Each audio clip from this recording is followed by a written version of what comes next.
हरे Krishna. Vyasa astro channel में आप लोगों का स्वागत है। मैं नवनीत आज आप सबके समक्ष एक ऐसी वीडियो लेकर आया हूं जिसमें आप लोग सरप्राइज फील करेंगे। मैंने इस बारे में रिसर्च किया। कल की वीडियो के बाद मुझे एक व्यूअर का फ़ोन आया और उन्होंने मुझे कहा कि वो कुछ YouTube पे सुन रहे थे, जिसमें मैं किसी का नाम नहीं लेना चाहूँगा। किसी ने कहा कि एस्ट्रोलॉजी कुछ नहीं होती है, ये सब बना बनाया एक खेल है।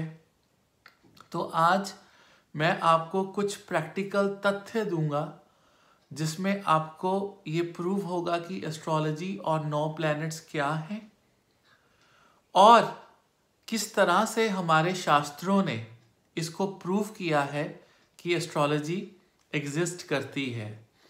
तो सबसे पहली चीज़ देखिए, एस्ट्रोलॉजी 9 ग्रहों का खेल है, सिस्टम है। हर जगह 7 प्लैनेट्स और 2 छाया ग्रह राहु और केतु, इनके बारे में बात होती है। अब हमारे संस्कृति के अंदर, हमारे ग्रंथों के अंदर, हमारे वेदों के अंदर, हमारे पुराणों के अंदर, उपपुराणों के अंदर जो मुझे लॉजिक्स मिले मैं आप लोगों के साथ शेयर करूंगा और इन टेक्निकल लॉजिक्स को समझने के बाद डिसीजन आपने लेना है कि ज्योतिष क्या है, एस्ट्रोलॉजी क्या है। अब 9 प्लैनेट्स ही क्यों थे, 19 या 20 या 25 क्यों नहीं हुए? देखिए, सबसे पहले पराशर होरा शास्त्र में जब ऋषि पराशर ने ज्योतिष के बारे में बताना शुरू किया तो उन्होंने ये बताया कि विष्णु जी ने अपने 9 रूप 9 प्लैनेट्स के साथ रिप्रेजेंट किए हैं। उन्होंने 9 के 9 प्लैनेट्स को एक पर्टिकुलर एनर्जी के साथ रिप्रेजेंट किया है और मैं आने वाली वीडियोस में हर एक एनर्जी को, हर एक उस इनकार्नेशन को आपके साथ डिस्कस करूंगा और एक्सप्लेन करूंगा। उन्होंने सूर्य को रूप दिया भगवान राम का, सूर्यवंशी। चंद्रमा भगवान कृष्ण, मंगल नरसिंह। सुनते जाइए, मंगल देवता नरसिंह। उसके बाद बुध बलराम,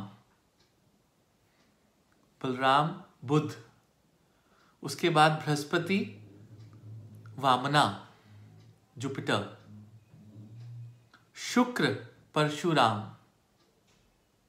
शनि कूर्मा, जिसे हम टॉर्टॉइस भी कहते हैं।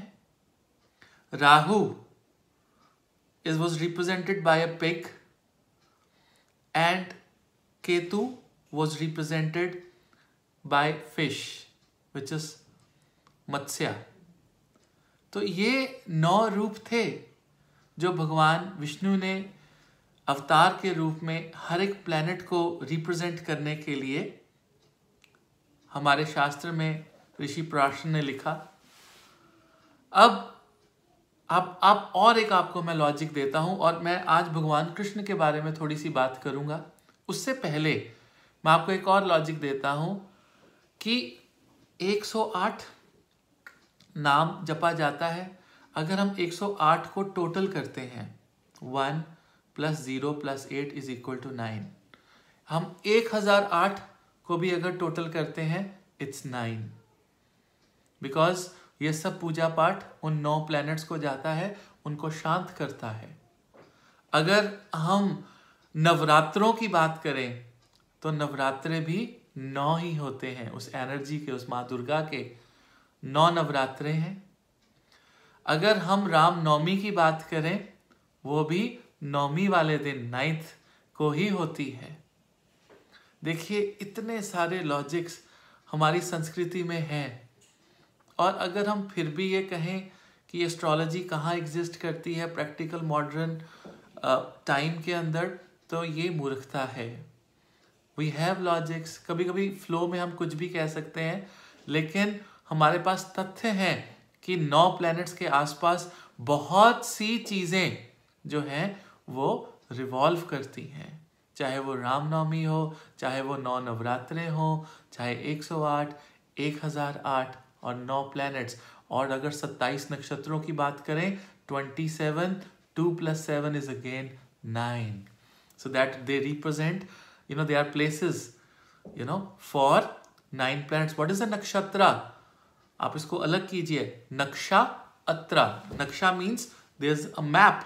So they have 27, maps where planets move. So that is called nakshatra. Right? So you must understand that. और भगवान कृष्ण को ही चंद्रमा के साथ क्यों रिप्रेजेंट किया गया, मून के साथ क्यों रिप्रेजेंट किया गया, आज मैं उसके बारे में बात करूंगा, क्योंकि मैं भगवान कृष्ण का उपासक हूं. मैंने सूर्य को भगवान राम को रिप्रेजेंट किया, लेकिन मैं चंद्रमा से स्टार्ट करूंगा, क्योंकि मेरे लिए सबसे उत्तम भगवान कृष्ण है. देखिए, सबसे इंपॉर्टेंट चीज़ क्या है. भगवान कृष्ण ने 6 साल की उम्र तक माखन खाया और 6 वर्ष की आयु में वो गैया चराने चले गए. वहाँ दोस्त मिले, ग्वाले मिले, राधा मिली, उनके साथ उनकी अंडरस्टैंडिंग रही. और 16 साल की उम्र में वो अपने गुरु के पास चले गए. वहाँ पर उन्होंने शिक्षा ली. सांदीमणि गुरु थे उनके मुनि.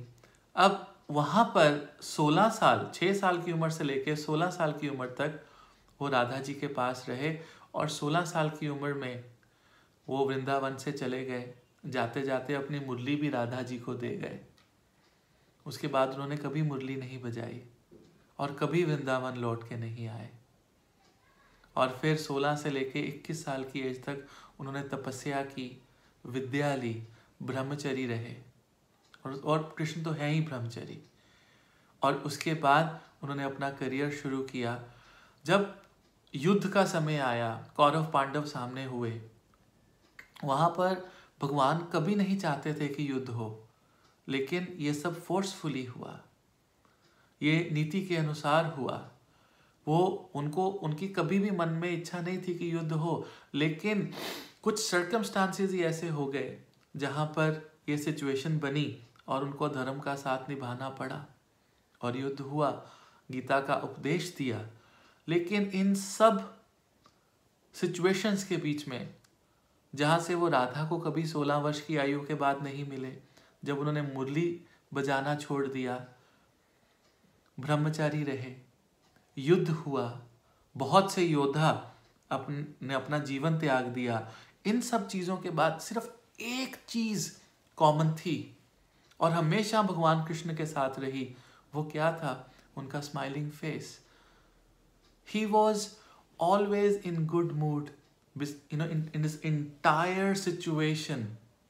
उनका मन हमेशा शांत, शीतल और स्माइल पास करता रहा. आप देखिए, पूरी गीता में, पूरे महाभारत में, वो जब अर्जुन को इंस्ट्रक्शंस भी दे रहे हैं, बता रहे हैं कि कैसे युद्ध होगा, क्या होगा, तुम्हें हिम्मत नहीं हारनी है, उसमें भी वो काम है, कंपोज्ड है. उनका मन हमेशा शांत है. इसीलिए ज्योतिष के अंदर भी हम चंद्रमा की बहुत बड़ी इंपॉर्टेंस लेते हैं, क्योंकि वो भगवान कृष्ण है, वो हमारा मन है. इसलिए भगवान कृष्ण को चंद्रमा का रूप भगवान विष्णु जी ने लिया. वो इसलिए लिया क्योंकि उन्होंने एक लेसन दिया हमें ज़िंदगी में कि आपकी कुंडली कैसी भी हो, सर्कमस्टांसेस कैसे भी हो, कितनी मर्जी प्रॉब्लम्स हो लाइफ के अंदर, आप हमेशा अपना धैर्य ना छोड़ें, हमेशा धैर्य के साथ काम लें और अपने जीवन को आगे बढ़ाएं और भगवान कृष्ण की उपासना करें. जैसी भी कुंडली होगी, मन शांत रहेगा. डिफ़िकल्ट सिचुएशन में भी मन शांत रहेगा. So if you like this video, subscribe to my channel, Vyasa Astro channel. I'll come up with more videos. Till then, Hare Krishna. I love you all. Thank you.